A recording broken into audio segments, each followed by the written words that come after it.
சந்தன மணமாய் நின்றிடும் மணமே சத்தியமலையின் தத்துவ குணமே.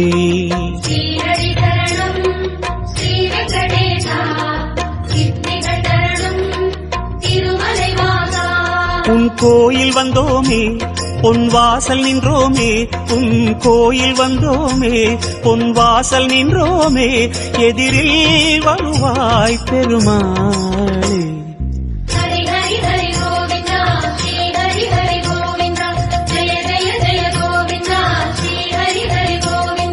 ஸ்ரீதர ஹரி கோவிந்தா சேஷாச்சல கோவிந்தா.